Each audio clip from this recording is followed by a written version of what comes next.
자, 어, 7회 모의고사 시작해 보도록 하겠습니다. 자, 1번 문제 역시 마찬가지 시간 드릴 터이니 한번 풀어보시고 바로 풀이 해드리도록 하겠습니다.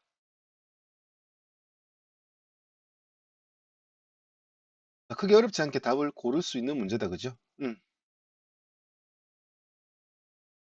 자, 1번 문제 보겠습니다. 전자제어 엔진에서 사용되는 흡입 공기의 검출 방식이 뭐냐라고 물어보는 겁니다. 일단 뭐 공기 유량을 측정하는 데는 직접 계측 방식과 간접 계측 방식이 있다라고 이야기했던 부분인 겁니다. 그래서 뭐 직접 계측 방식에는 뭐 배인식, 칼만, 와류식, 열선, 열막식 이런 방식들이 있다라고 했고, 간접 계측 방식에는 맵 센서 사용하는 방식이다라고 얘기했던 부분인 겁니다. 그래서 여기서 뭐 다른 용도로 쓰는 게 아니라 공기 유량을 직접 계측하는 방식이다라고 해서 1번이라고 답을 좀 쉽게 찾을 수 있는 문제 중에 하나다. 뭐 거의 두 분 말고는 61명이 응시를 해서 두 분 말고는 전부 다 답을 쉽게 고를 수 있는 문제 중에 하나였다. 이렇게 보시면 되겠습니다. 자, 이번 문제 보겠습니다.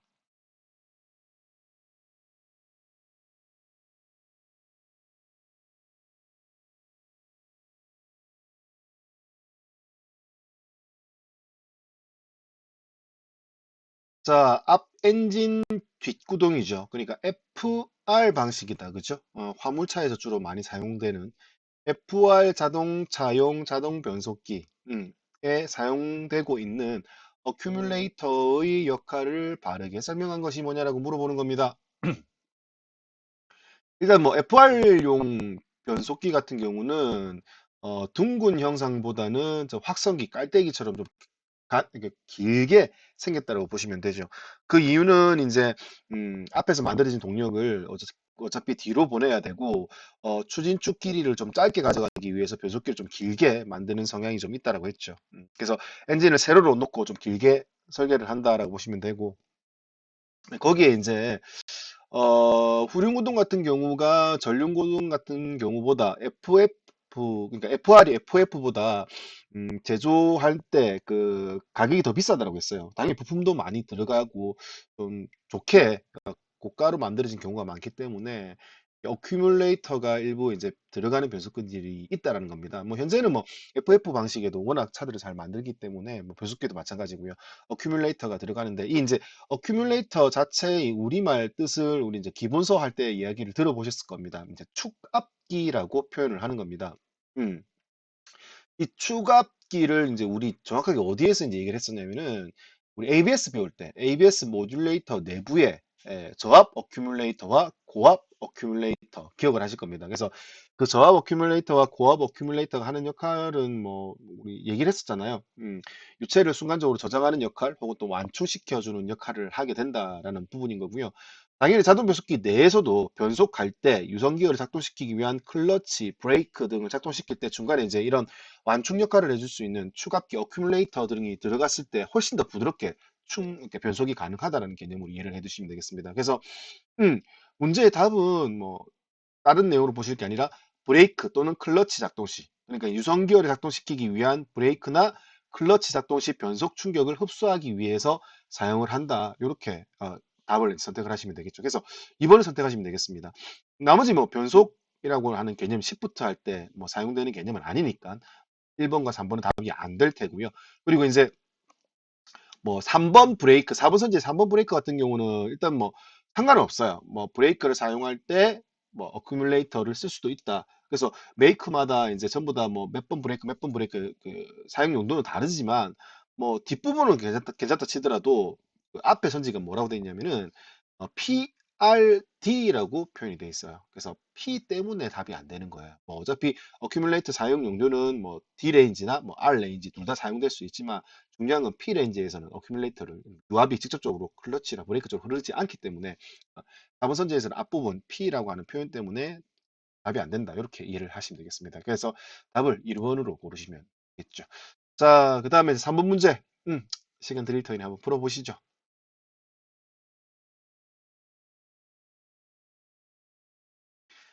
자, 시간 정확하게 제가 재면서 10초 정도를 드리고 있습니다. 자, 3번의 문제는 가솔린 기관에서 노킹 방지 대책으로 틀린 것을 고르라고 합니다. 자, 노킹은 대부분 다 뭐 조기 점화 때문에 발생된다. 그리고 이제 뭐 엔드 가스죠. 미연소계 압축 행정 시에 보통 그 요조실에 말단부에서 먼저 조기 점화가 일어나서 일반적 노킹이 일어난다라고 알고 계시니까 3번 선지죠. 엔드가스의 온도 압력을 최대한 낮추게 되면은 그 끝에 말단에 있는 가스들이 먼저 불이 붙을 확률이 작아진다는 개념인 겁니다. 그리고 4번 선지에서 많이 헷갈려 하셨어요. 4번에서 이렇게 틀린 선지 답을 많이 골라내셨는데 연료의 발화잖아요. 발화를 다른 말로 착화라고 하잖아요. 착화 지연을 길게 한다는 얘기는 스스로 이제 불이 잘 붙지 않게끔 한다는 표현인 거죠. 그래서 4번 선지처럼 하게 되면은 조기 점화가 오히려 일어나지 않습니다. 그죠? 그래서 뭐 당연히 우리 워낙 이제 디젤 엔진 관련돼서 경유에서 착화 지연을 길게 하면은 뭐 노킹이 발생된다라는 부분을 많이 공부하다 보니까 이제 4번 선지가 이제 자꾸 눈에 걸리셨던 것 같아요. 그래서 원론적으로 이제 가솔린 엔진에서 엔드가스에서 이제 불이 잘 붙지 않게 되려면은 착화 및 발화가 지연돼서 좀 길게 될수록 좋다. 이렇게 보시면 되겠습니다. 그래서 가솔린 엔진과 디젤 엔진을 명확하게 구분을 해서 정리를 해 두실 필요성이 있다라는 얘기입니다. 그리고 이제 화형 전파 거리를 좀 제대로 짧게 하기 위해서 노킹 같은 경우를 없애는 뭐 목적으로 용도로 이제 우리 공연비라고 하죠. 연료를 좀 많이 써서 좀 농후하게 한다든지 아니면은 그 이제 와류를 이용해서 연소 속도를 좀 되도록이면 빠르게 만들어 가져가는 것이 유리하다라고 배우셨을 겁니다. 그래서 화염 전파 거리를 짧게 하든지 아니면 조금 농후하게 하든지 아니면은 와류를 이용해서 연소 속도를 높이는 것이 도움이 된다라고 이해를 해두시면 되겠습니다. 자, 그러면은 당연히 이제 1번에 보시게 되면은 정상 연소 속도를 느리게 한다. 그래서 정상 연소 속도는 이제 와류를 이용해서 연소가 좀 빠르게 일어나게끔 하는 것이 가솔린 엔진의 노킹에 도움이 된다라고 알고 계시면 되니까 1번을 틀린 내용이니까 답으로 선택을 하시면 되겠습니다. 자, 이제 4번 문제죠. 4번 문제도 한 번도 못 보셨던 문제고 이 문제 역시 정답률이 굉장히 낮았습니다. 그래서 요 문제를 통해서 항노크제, 가솔린 엔진의 연료에 첨가를 해서 항노크제로 쓰이는 재료를 한번 알아보자는 거죠. 시간 드릴 테니 한번 풀어보시죠.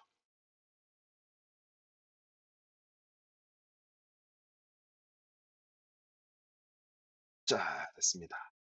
자, 이 문제 같은 경우는 만약에 이 문제가 실제 시험에 나왔다라고 해도 실제 이제 우리 배운 내용으로도 해결은 할 수 있어요. 우리 뭐 가솔린 연료에 첨가하는 항노크제에 대해서는 배우진 않았지만 기본서에서 우리 뭐 할 때 디젤 엔진에서 착화 지연을 막기 위해서 사용하는 이제 첨가제는 우리 배웠다라는 겁니다. 그래서 착화 지연을 그 방지하기 위한 촉진제로 우리 뭐 질산에틸, 과산화테드탈렌, 그다음에 뭐 아질산아밀, 그다음에 초산아밀 이런 것들 배웠다라는 얘기죠. 그러면은 당연히 촉진제로 사용하는 뭐 질산에틸 이런 것들이 이제 들어가게 되면은 조기점화의 원인이 될 거예요. 이게 가솔린 엔진에 그 영향을 미쳤을 때는. 그래서 뭐 다른 내용을 모르더라도 뭐 우리 기본서에 배웠던 내용으로 이제 3번이 가솔린에 첨가되는 게 아니란 경우에 이제 찾아내실 수는 있는데 이제 이것도 이제 문제를 한번 봐두시게 되면 뭐 혹여나 문제 나왔을 때 이제 바로바로 선택하실 수 있게끔 준비를 해드리는 차원에서 문제를 출제를 했다 이렇게 보시면 되겠습니다. 그래서 이제 항노크제, 가솔린 연료에 첨가하는 항노크제로 쓰이는 것이 이제 벤젠, 에틸알코올, 그다음에 키실롤 이런 녀석들이 있다라고 봐두시면 되겠습니다.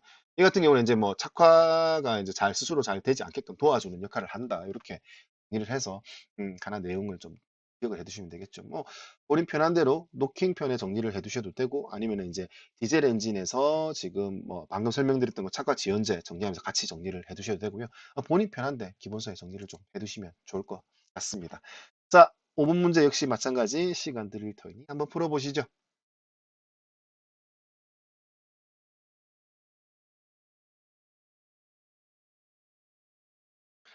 자, 밸브 오버랩입니다. 우리말로 정의겹침이라고 이야기를 하죠. 배기 밸브가 닫히기 전에, 그죠? 사행정 1사이클 엔진에서 배기 밸브가 닫히기 전에 흡기 밸브를 약간 미리 열어가지고 흡배기 효율을, 최적 효율 이런 것들을 증가시키기 위해서 사용을 하는 거다라고 충분히 설명이 되었던 부분인 겁니다. 그래서 문제가 이제 기본적으로 출제될 확률이 이렇게 출제될 확률이 높아요. 근데 이제 뭐 답은 이제 5번에 2번이라고 쉽게 선택을 하실 수가 있는데 중요한 거는 이제 이거 넘어서서 이제 얘를 보다 효과적으로 제어하기 위해서 이 밸브 오버랩을 전자 제어화했다라는 거죠. 그래서 그 전자 제어화해서 제어하는 종류가 이제 CVVT, 그죠? 현대 이제 기아 메이커에서 주로 이제 이야기를 하는 기준으로 말씀을 드리자면 CVVT가 있고 CVVL이라는 녀석이 있습니다. 작년에 대구에서 기출문제에서 나왔기 때문에 간단하게 언급만 드릴게요. CVVT 같은 경우는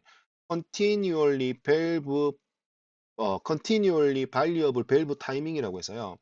연속적으로 밸브의 이제 그 시점이죠. 시점을 변화를 주는 장치다라고 보시면 되겠죠. 그래서 이제 CVVT 같은 경우는 이제 닫히고 열리는 타이밍 있죠. 그 타이밍을 제어하는 전자 제어다. 그래서 음, 일반적으로 이제 배기 밸브가 닫히기 전에 흡기 밸브 여는 그 흡기 밸브 타이밍, 배기 밸브 타이밍을 이제 제어를 해서 음, 오브랩을 뭐 크게 작게 가져갈 수 있다라는 부분이었고요.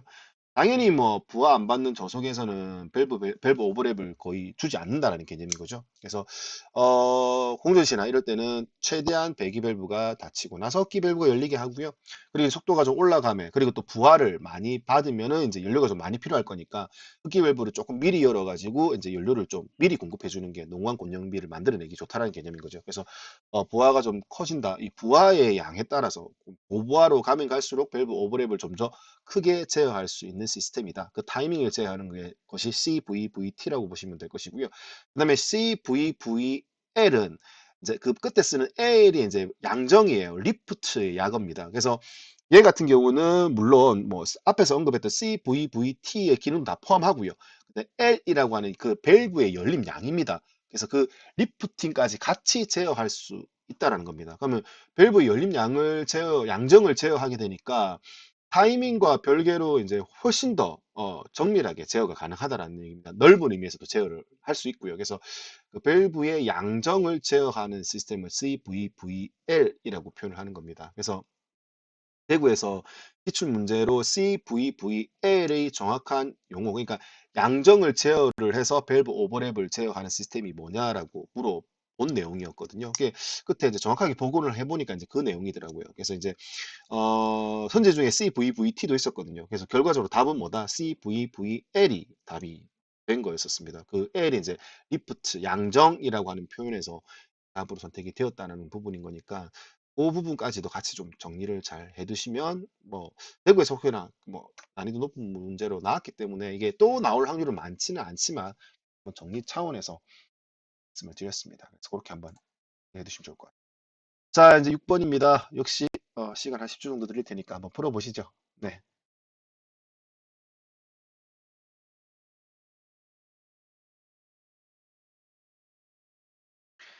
자, 시간 되게 짧게 드리는데, 10초 정도 드리는데, 시간이 부족하시면 일시정지 하실 수 있는 기능이 있을 거니까요. 그렇죠?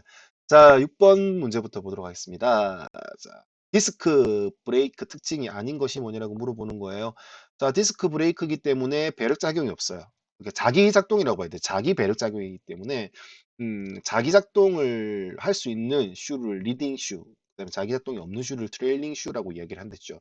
그런 리딩 슈, 트레일링 슈 개념이 없기 때문에 필요한 조전력이 굉장히 커져야 된다라는 거예요. 그래서 음, 실린더가 좀 커져야 되는 경향이 없지 않아 있다. 이렇게 보시면 되겠죠. 그래서 휠 실린더보다 그 캘리퍼 내에 들어가는 실린더가 훨씬 더 크다. 그리고 이제 그런 1번 선지와 같은 내용 때문에 패드의 누르는 힘을 좀 크게 가져갈 필요가 있다라는 거죠. 이것도 뭐 디스크 브레이크의 특징으로 볼 수 있다라는 겁니다. 자, 그리고 이제 고속에서 반복 사용하여도 그쵸, 해도 제동력 변화가 적다라는 개념인 겁니다. 그래서 고속에서 자주 작동시키고 해제시키고 작동시키고 해제시키고 하더라도 어떻게 열 방산할 수 있는 능력이 뛰어나다라는 겁니다. 그래서 열 방산 능력이 뛰어나기 때문에 뭐 페이드 현상, 베이퍼럭 현상 이런 것도 잘 일어나지 않기 때문에 뭐 제동력 변화가 적다 이렇게 표현이 된 부분인 거죠. 자, 4번 선지를 보시면은 위에 방금 언급했던 내용하고 완전 상반되지 않습니까? 열 변형에 의한 제동력 저하가 많다라고 되어 있는 부분인 거죠. 이거는 이제 열 그 방산 능력이 떨어지는 오히려 드럼 브레이크에서 자주 일어날 수 있는 현상. 그래서 답 어렵지 않게 4번으로 고칠 수 있다라는 겁니다. 자, 다음 내용 봅시다. 7번입니다. 똑같이 시간 드릴 테니까 한번 보셔요.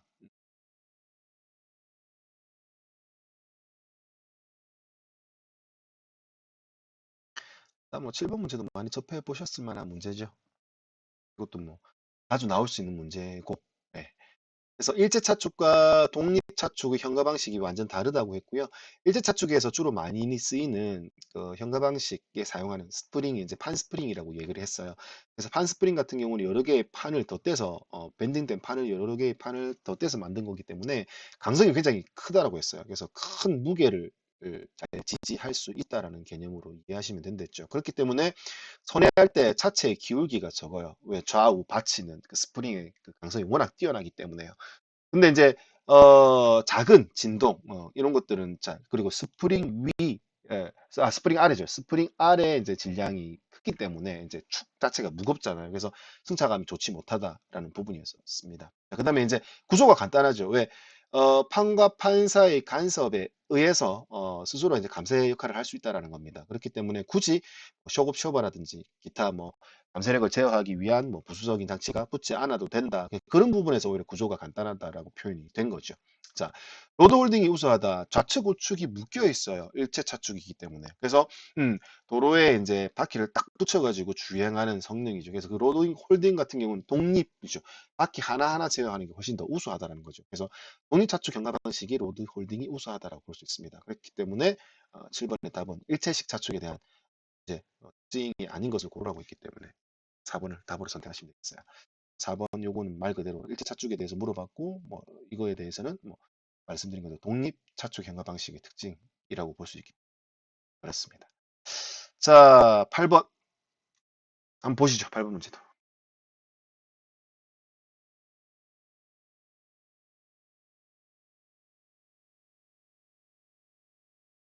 자, 이거는 이제 앞선 우리 모의고사 했을 때 이제 뭐 감속, 증속의 개념보다 이제 이거는 말장난하는 부분에 속지 말라라고 제가 그런 의미에서 제가 문제를 한번 내봤습니다. 자, 자동 변속기의 단순 유선기어 장치입니다. 유선기어 나왔어요. 근데 썬기어 고정이죠. 썬기어 고정이니까 썬기어는 생각할 필요 없어요. 그리고 이제 링기어가 증속이라고 되어 있어요. 일단 링기어가 증속이고 그다음에 캐리어를 보시면 구동이라고 되어 있죠. 자, 이 조건에 대해서 정확하게 알고 계셔야 돼요. 입력을 보통 구동이라고 하고요. 출력을 피동이라고 합니다. 자기가 이제 동력을 넣어주는 입장을 이제 구동이라고 얘기를 하고요. 이제 그 동력을 받아서 따라 도는 것을 피동이라고 표현을 많이 합니다. 그래서 여기서 이제 순서대로 읽어 나가자면은 그냥 링기어가 입력, 그다음에 뭐 캐리어가 구동, 뭐 따라 도는 게 구동, 이게 출력이 아닌가라고 표현을 하실 수 있지만 여기서 요구하는 문제 정확한 표현은 이런 겁니다.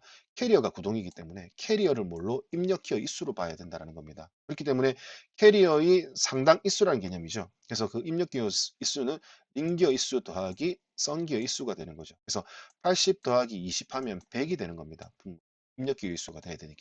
그래서 캐리어를 입력으로 잡아야 한다라는 게 이 문제의 키포인트라고 보시면 되겠어요. 그리고 이제 링기어가 이제 증속이니까 이제 얘는 이제 출력인 거예요. 출력. 그래서 증속되어서 결과치를 물어본 거지 않습니까? 이제 회전수가 높아진다는 개념이고. 그러면 당연히 결과치를 구했을 때는 이 결과치가 뭐다? 이제 1보다 이제 1보다 작아야 되겠죠. 그래서 1보다 작은 소수점이 나와야지만 뭐가 된다? 증속의 개념으로 쓸 수 있다는 겁니다. 그래서 이제 출력기어 이수인 링기어 이수를 위해 분자에 80을 쓰게 되면은 당연히 이건 얼마다? 0.8이 되는 거고 이 0.8의 변속비를 가지게 되면은 출력에서는 당연히 뭐가 된다? 이제 증속이 되는 거죠. 직결보다 1대 1보다 이제 변속비를 따지면 작은 개념이기 때문에 그래서 그런 개념으로 이제 말 용어에서 좀 실수하지 마십사 하고 좀 문제를 한번 내봤습니다. 자, 9번 문제 역시 마찬가지 시간 드릴 터이니 한번 풀어보시죠.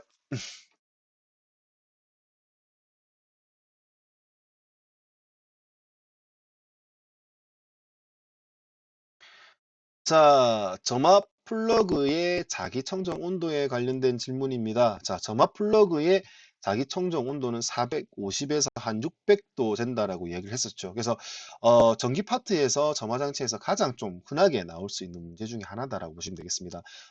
점화 플러그의 구비 조건 그리고 뭐 자기 청정 온도, 열가 뭐 요거와 관련돼서는 가장 뭐 점화 플러그에서 내기 좋은 문제니까 이 개념만 정확하게 잘 좀 이해를 해두시면 된다라는 겁니다. 자, 자기 청정 온도는 450에서 600도 정도 되고요. 그러면 스스로 깨끗함을 유지할 수 있는 온도가 되는 겁니다. 그리고 뭐 이상 없이 사용할 수 있는 온도라고 보시면 될 것이고요.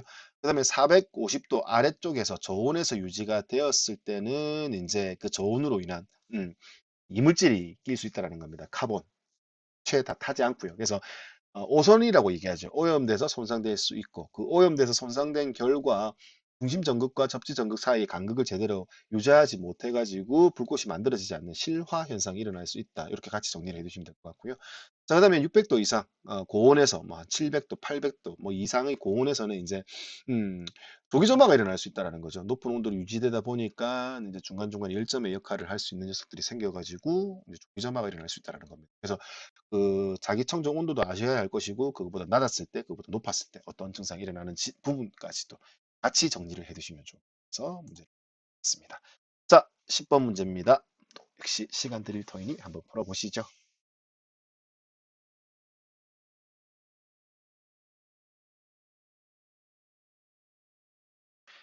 자, 다음은 전류의 3대 작용을 설명한 것입니다. 내용으로 틀린 것을 고르시오라고 되어 있습니다.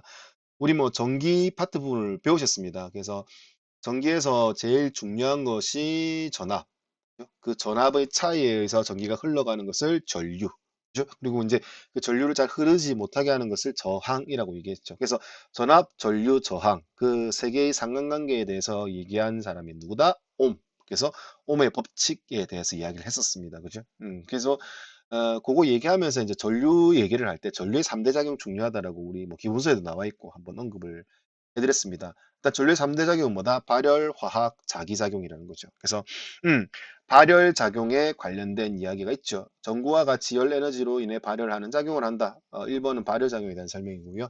화학, 그죠? 이번 선지에 나와 있네요. 바로 축전지 전해과 같이 화학작용에 의해 기전력이 발생이 된다. 화학작용에 대한 설명입니다. 발열, 화학, 자기작용은 또 바로 3번 선지에서 설명을 해놓았죠. 코일에 전류가 흐르면 자기가 형성되는 자기작용을 한다. 라는 부분인 겁니다. 그리고 이제 4번 릴레이나 모터도 이제 전류가 흘러감에 따라 이제 자기작용을 이용을 하는 거잖아요. 자력의 힘으로 스위칭 작용하는 것이 이제 릴레이고, 뭐 우리 모터 같은 경우는 플레밍의 뭐 전원을 받아서 구동하는 녀석이기 때문에 플레밍의 왼손 법칙이라고 보시면 되고, 얘 역시도 뭘 자기작용을 이용을 한다라고 보시면 되는 폴 작용을 이용, 폴 센서 관련된 이야기를 하는 건데 뭐 다 전류를 할 수 있는 내용으로 볼 수가 없다라는 거죠. 그래서 4번을 답으로 좀 쉽게 선택하실 수 있겠네요. 자, 여기까지 해서 7회죠. 7회 모의고사 까지 이제 정리를 좀 해드렸습니다. 자, 그러면은 이제 조금 쉬셨다가 이제 8, 9, 10 이제 3회분밖에 안 남았죠. 그래서 8회 모의고사 때 또 바로 뵙도록 하겠습니다. 자, 수고하셨습니다.